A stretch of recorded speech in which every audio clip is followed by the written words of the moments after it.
સંજીવો છે યુટ્યુબ ચેનલમાં આપ સર્વનું હાર્દિક સ્વાગત છે। મિત્રો, ગુજરાત જાહેર સેવા આયોગ જીપીએસસી દ્વારા નાયબ સેક્શન અધિકારી અને નાયબ મામલતદાર વર્ગ 3ની કુલ 102 જગ્યાઓ પર ભરતી બહાર પાડી દેવામાં આવેલી છે।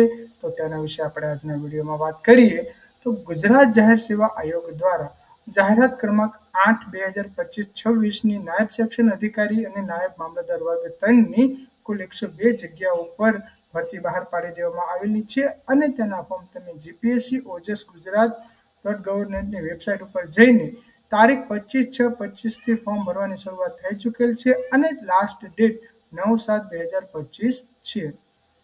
તેમજ આ જગ્યા માટે પ્રાથમિક કસોટી સંભવિત 7/9/2025ના રોજ યોજવામાં આવશે અને આ જગ્યાઓ માટે લેખિત પરીક્ષા સંભવિત ફેબ્રુઆરી 2026માં યોજવામાં આવશે।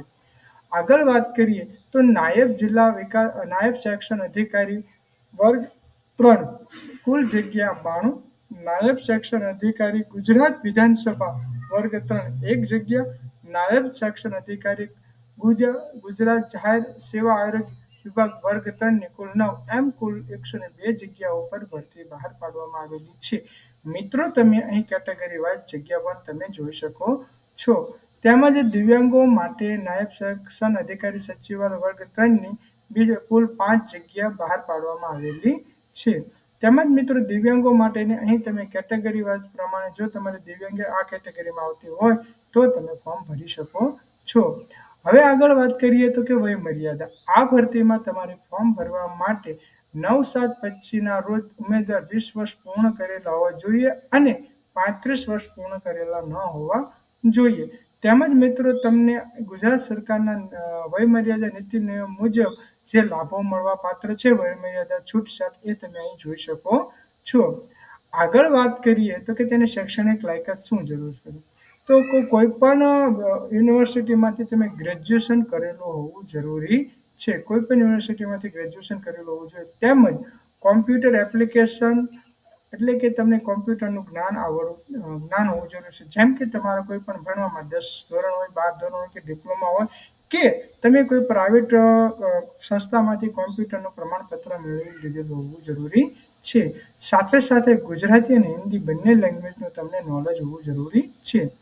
આગળ વાત કરીએ તો કે એનું પગાર ધોરણ તો નાણાં વિભાગના પ્રમાણે તેનો 49,600 માસિક ફિક્સ પગારથી તેને 5 વર્ષ માટે આપવામાં આવશે। ત્યારબાદ 39,900 થી 1,26,600 સુધી તમારું પે મેટ્રિક લેવલ 7 મુજબ પગાર ધોરણ બનશે। પરીક્ષાની રૂપરેખા અને અભ્યાસક્રમની વાત કરીએ મિત્રો તો કે પ્રાથમિક કસોટીનું હેતુલક્ષી પ્રકારનું સામાન્ય જ્ઞાનનું પ્રશ્નપત્ર 200 ગુણ અને 2 કલાકનો સમય રહેશે। આગળ વાત કરીએ તો કે મુખ્ય લેખિત પરીક્ષાનો અભ્યાસક્રમ કુલ 4 પેપર રહેશે। પ્રશ્નપત્ર 1 ગુજરાતી ભાષા 100 ગુણ 3 કલાક, પ્રશ્નપત્ર 2 અંગ્રેજી ભાષા 100 ગુણ 3 કલાક, પ્રશ્નપત્ર 3 સામાન્ય અભ્યાસ 1 100 ગુણ 3 કલાક, પ્રશ્નપત્ર 4 સામાન્ય અભ્યાસ 2 100 ગુણ 3 કલાક। કુલ મિત્રો 400 ગુણનું પેપર આપવામાં આવશે। પેપર 1 અને પેપર 2ના પ્રશ્નપત્રનું સ્તર ધોરણ 12 ઉચ્ચતર કક્ષાનું રહેશે તથા પેપર 3 અને 4ના પ્રશ્નપત્રનું સ્તર સ્નાતક કક્ષાનું રહેશે। પ્રત્યેક પેપર દીઠ સમય 3 કલાકનો રહેશે। આગળ વાત કરીએ તો કે આપણે અહીં તમે એનો અભ્યાસક્રમ તમે જોઈ શકો છો અને આપણને ખબર છે કે એ પ્રકારનું ઓપ્શન આપવામાં આવે છે, નેગેટિવ માર્કિંગ પદ્ધતિ આપવામાં આવશે। તો જે પણ મિત્રોએ નાયબ સેક્શન અધિકારીનું પોતાનું ફોર્મ ભરવું હોય તો તેના માટે આ સંપૂર્ણ વિડીયો છે। આટલા વિડીયોમાં લગભગ આપણે બધી ખબર પડી ગઈ છે કઈ રીતે આપણે ફોર્મ ભરવું એ તો આપણે બધાને ખબર જ છે। વેબસાઇટ ઉપર જઈને આપણે ફોર્મ ભરવાનું રહેશે। જો વિડીયો ગમે તો લાઈક કરજો અને તમારા બીજા મિત્રો સુધી શેર કરજો અને આવી ભરતીની માહિતી માટે સંજીવ વાચે યુટ્યુબ ચેનલને સબસ્ક્રાઇબ કરવાનું ના ભૂલતા।